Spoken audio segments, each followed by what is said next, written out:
திமுக MP Kanimozhi அவர்கள் நம்முடைய இணைந்திருக்கிறார். மேம் வணக்கம். தீர்ப்பு வெளியாக இருக்கிறது. தீர்ப்பு குறித்தான உங்களுடைய முதற்கட்ட பார்வையை நீங்க பகிர்ந்து கொள்ளலாம். நிச்சயமாக மிக பெரிய அளவில் வரவேற்கக்கூடிய ஒரு தீர்ப்பாக அந்த தீர்ப்பு அமைந்திருக்கிறது. குற்றவாளிகள் 9 பேருக்கும் சாகும் வரை ஆயுள் தண்டனை அப்படிங்கிறது நிச்சயமாக ஒரு கடுமையான தண்டனை வழங்கப்பட்டிருக்கிறது. அது மட்டும் இல்லாம பாதிக்கப்பட்ட பெண்களுக்கு ஒரு நிவாரண தொகை வழங்க வேண்டும் என்ற ஒரு கருத்தும் சொல்லப்பட்டிருக்கிறது.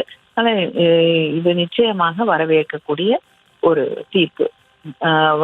பெண்களுக்கு தனக்கு நடக்கக்கூடிய கொடுமைகளை எல்லாம் அவங்க அமைதியாக ஏற்றுக்கொள்ள வேண்டும் அப்படிங்கிறத தாண்டி அவங்க கம்ப்ளைண்ட் பண்ணாங்கன்னா தைரியமாக வெளியில அவங்க அதை பத்தி கம்ப்ளைண்ட் பண்ணும்போது அவங்களுக்கு ஒரு நியாயம் கிடைக்கும் அப்படிங்கிற ஒரு நம்பிக்கையை உருவாக்கி தந்திருக்கக்கூடிய ஒரு தீர்ப்பாக இந்த தீர்ப்பு அமைந்திருக்கு. நமக்கு தெரியும், அதிமுக ஆட்சியில நடந்த இந்த கொடுமையின் போது குற்றவாளிகள் கைது செய்யப்படுவதற்கு போராட வேண்டி இருந்தது.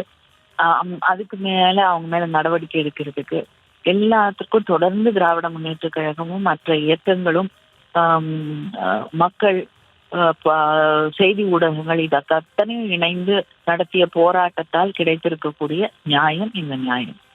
ஆனா இது எதிர்காலத்துல பெண்கள் எல்லா கொடுமைகளையும் சகிச்சுட்டு இருக்க வேண்டிய அவசியம் இல்லை. தைரியமா கம்ப்ளைண்ட் பண்ண. ஏன்னா இந்த வழக்கிலேயே நிறைய பெண்களுக்கு தயக்கம் இருந்தது.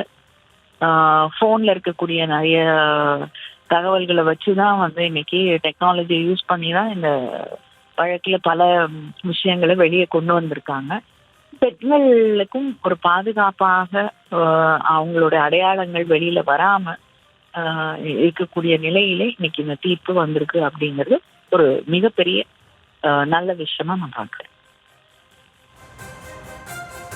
மேம், இப்போ இதுல மேல்முறையீடுக்கான வாய்ப்பு இருப்பதாகவும் அரசு தரப்புல சொல்லப்பட்டிருக்கு. அப்படி மேல்முறையீடுக்கு அந்த குற்றவாளிகள் தரப்பு போறாங்க அப்படின்னா அரசு தரப்புல இருந்து என்ன மாதிரியான நகர்வுகள் இருக்கும்? முதலமைச்சர் அவர்கள் ஆட்சி பொறுப்பிற்கு வருவதற்கு முன்னாலேயே தெளிவாக அறிவித்திருந்தாங்க. அந்த பெண்களுக்கு, பாதிக்கப்பட்ட பெண்களுக்கு எங்களுடைய ஆட்சி வந்தவுடன் நியாயம் கிடைக்கும் அப்படின்னு. இன்னைக்கு அவங்களுக்கு நியாயம் கிடைச்சிருக்கு.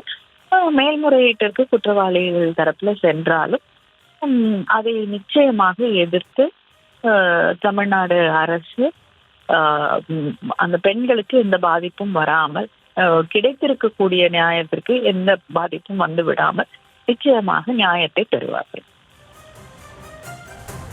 நன்றி மேம். பாதிக்கப்பட்ட தரப்புல அவர்களுக்கான நியாயம் இறுதி வரையும் நிலைநாட்டப்படும் அப்படின்ற உறுதியை வழங்கியிருக்கீங்க.